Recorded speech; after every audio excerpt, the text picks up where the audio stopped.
Их эзэн Чингис хааны мэндэлсэн өдөр болох 11-р сарын 21-ний өдрийг Монгол улсын ерөнхийлөгчийн зарилгаар Монгол бахархлын өдөр хэмээн бүх нийтээр ёслон тэмдэглэдэг уламжлалтай. Соёлын биет бус өвийн жагсаалтад бүртгэгдсэн Монгол уран бичлэг. Түүнийг сэргээн хэрэглэж байгаа нь монголчуудын бас нэг бахархал. Энэ монгол бичгийг сурч судлах бол олон ач холбогдолтой л доо. Монгол хэлний баялагаа сайн болгоно. Монгол үгийн үндэс язгуураа мэдэж авна.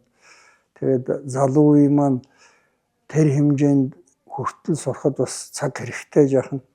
Тэгээд энэ сургалтанд бол хүүхдүүдэд зүгээр ямар насанд хүрсэн хүндэж гисэн уран сайхан бичсэн, гой ганган бичсэн, одоо зураг урлаг хосолсон юм уран бичлэгийн ажил үзсгэлэн болвол онцгой ач холбогдолтой. Ялангуяа тэр шин залуу оролдож байгаа хүүхдүүдэд манай энэ үндэсний бичгч нь яасан гоё бичих юм бэ? Ямар одоо олон хэлбэрээр янз уран гоё зураг чимэгтэй бичиж болдгийм бэ гэж харах.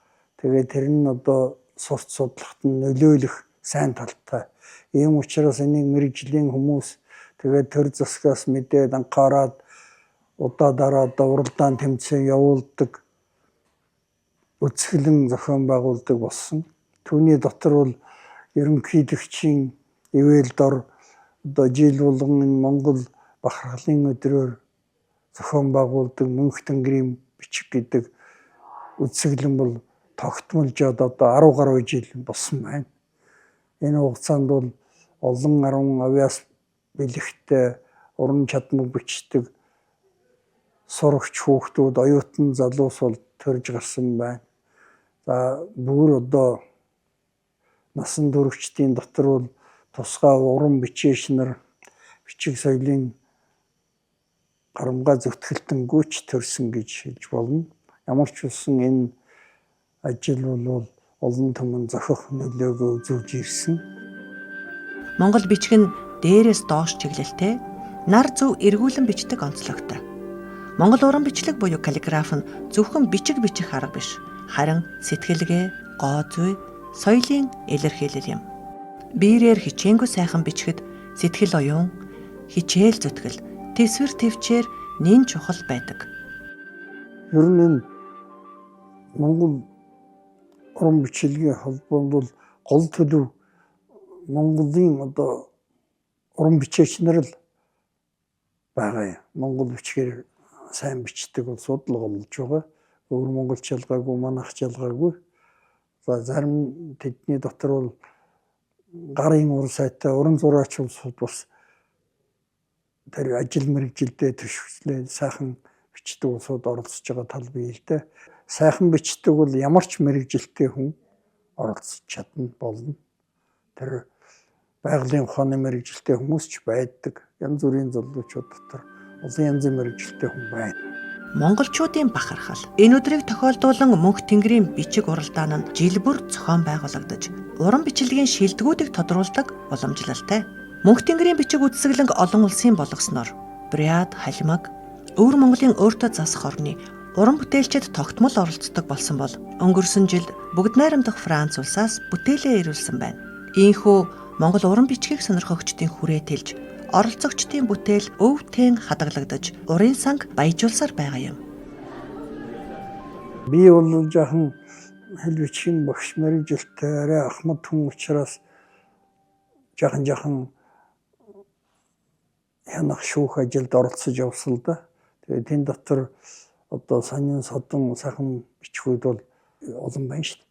Жишээлбэл одоо Мөнх тэнгэрийн бичиг гэдэг энэ хаяг зарлал энэ олон жилийн үзэсгэлэнгийн каталог дээр бичээд байгаа бичгийг бичсэн манай Жамин Сүрэнгээд одоо сайн уран бичээч би зураач мэргэжилтэй хүн. Тэгээд тэр хүний энэ зөвхөн үзэсгэлэнгийнхаа нэрийг бичсэн энэ Мөнх тэнгэрийн бичиг гэдэг таних тэмдэг нь болоод явцсан байгаа. Тэр 2-3 хүүг чинь. Тэгээд тэрэнд нь бол одоо би бараг нэг жил шүүгчтэй ахлагч байсан юм уу? Тэгээд тэр уран үгийг бичсэнд нь зориулаад тэргүүн шагнал илүү тусгай шагнал илүү нэг жил олгож исэн байх жишээтэй. Тэгээ тиймчлэнгээр манай урчууд сайн бичээчнэр бэлдээ. 2013 онд ЮНЕСКОгийн яаралтай хамгаалах шаардлагатай соёлын биет бус үеийн жагсаалтад бүртгэгдсэн нь Монгол уран бичлэг олон улсын хэмжээнд хүлээн зөвшөөрөгдсөн чухал урлаг гэдгийг баталсан явдал юм. Энэхүү өвийн нэг өвөрмөц онцлог бол түүний байнга хувьсан өөрчлөгдөж, үргэлжилж байдаг чанар юм. Одоо Монгол туурхтнаас өвөр Монгол, ар Монгол хоёр л одоо улсын үзэг болоод биерийг ашиглаж бичдэг. Буряд монголчууд, ойрд монголчууд бол дан үзгийнхаа бичмэлээр явсараад өдөө хөрсөн суучтай.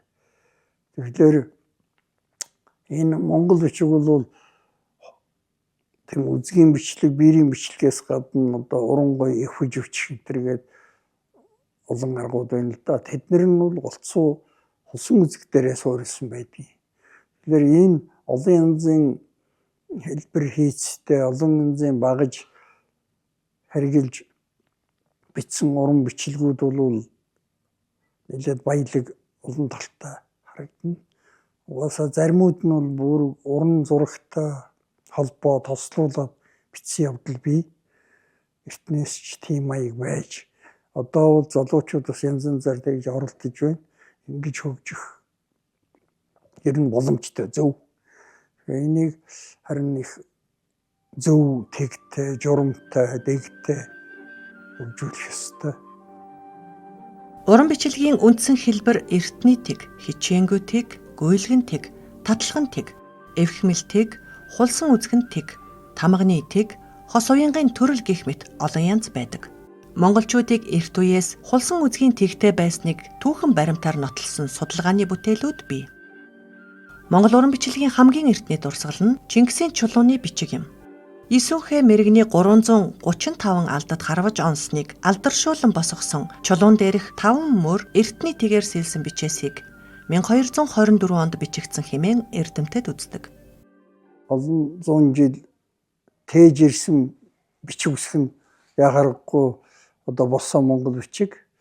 Ер нь одоо тэр их хэлэндээ олон мянган жил тохироод өдөө болтол хэрэгэлсээр ирсэн одоо судар шастар түүх бичгийн маш баян үеийг тээж байгаа энэ болсон монгол бичгээ бол ямар ч монгол хүн эзний ёсоор сураад тэрнийг одоо өөрийн болгоод тэрнийхээ амт шимтгийг мэдэрч үзэж, уншдаг, бичдэг, ойлгодог ийм болвол хамгийн сайн гэж бодож байна.